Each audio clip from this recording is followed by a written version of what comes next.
Hi there, Linda Artisani, Artisani Bookkeeping.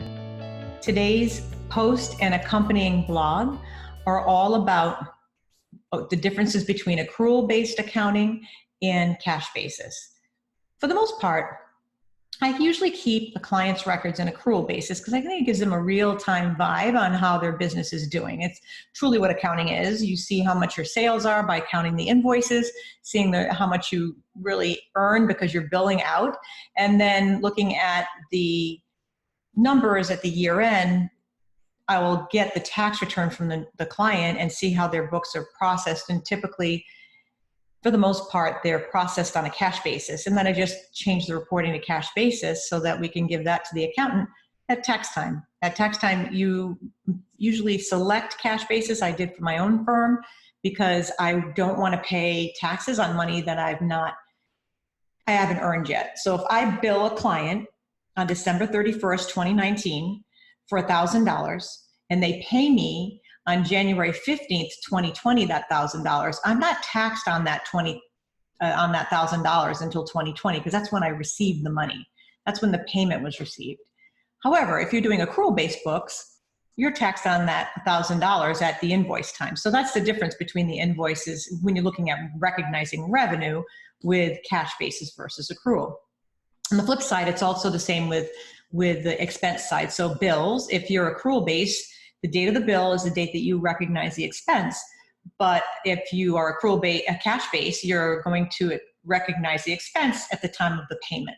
So it's pretty simple and straightforward. However, and I'll show you I'm going to take you to QuickBooks and show you how that works.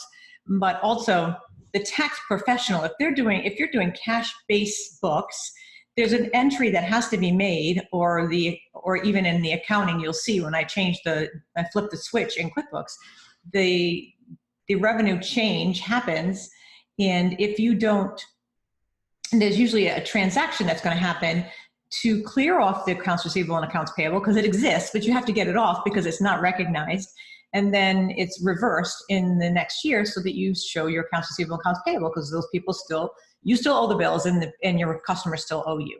So let me take you to my screen and I'm going to show you the differences in QuickBooks and how QuickBooks handles it. So here we are in my law firm test file, and you can see that I've got a profit and loss up here. And I've got this set to cash, and I'll show you how I save these for when I work with my clients. So here you can see that at the end of the day, it's $142,000 in profit for this firm for last year. Now, if I switch it to accrual base, that's going to include all the invoices that were not paid. And if I switch it over to accrual base and then hit run report, I now have to pay taxes on $158,680. So there's a difference there when you look at the numbers. And if you were to put these side by side, you'd be able to see that maybe some of the legal services income's higher, or whatever invoices were involved that were not paid. And you can actually see that if you run a report of unpaid invoices or open invoices. Who owes you? Open invoices. And I'll do the date as of last year.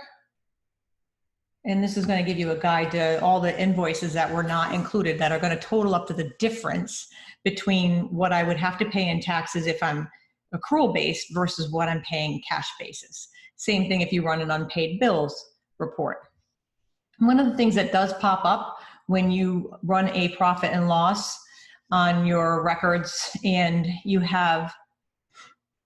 I see this all the time on client files. It's one of my things that I have to clean up, and I will add a link into the post on this. We see unapplied cash payment income and unapplied cash bill payment expense or something like that.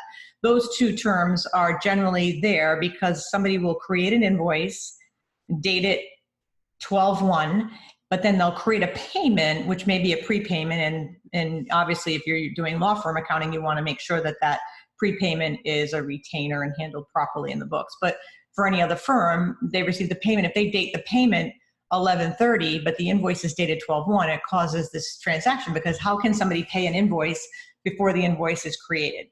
So those are the kind of things and I do have another post in here that shows you how to fix that, but you need to fix the dates because the invoice can't predate the payment, or in that case, it's receiving a customer deposit.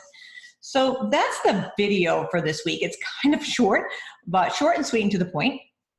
And clearly you choose what method you want when you first start your business. Most people do choose cash basis for obvious reasons. You don't want to pay taxes on money not earned. And that's when it gets involved with, if you are accrual, that's when you start to talk bad debt. If somebody doesn't pay you, you have to record bad debt, but you can't have bad debt if you are cash basis, because you did not pay any taxes on the monies that aren't earned. So there's no bad debt. In that case, you just write a credit memo to remove that income off of move that invoice and write it down. So you would write a credit memo and use the same items to write it down if you're cash basis. If you're accrual, yes, you make a bad debt item, write it down to bad debt, same thing, credit memo, write it down. And it's that simple to handle those kind of transactions, but I see it sometimes. I'll see bad debt or write down or something on someone's books, and that you can't have that if you're cash basis. The other thing is with the transactions, usually the tax professional will give you a transaction to convert cash basis and then back to accrual by reversing the transaction.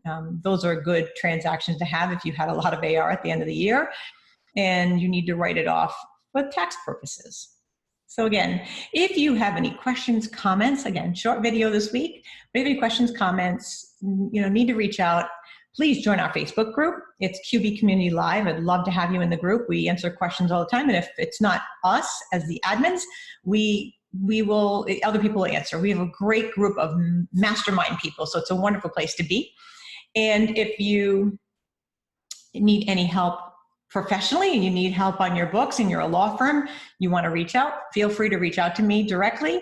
I would love to help you do your books and take that headache off of your shoulders, off your back, and make your life a little bit easier by having somebody that knows this stuff take care of it. So thanks for watching. We'll see you next week. Bye now.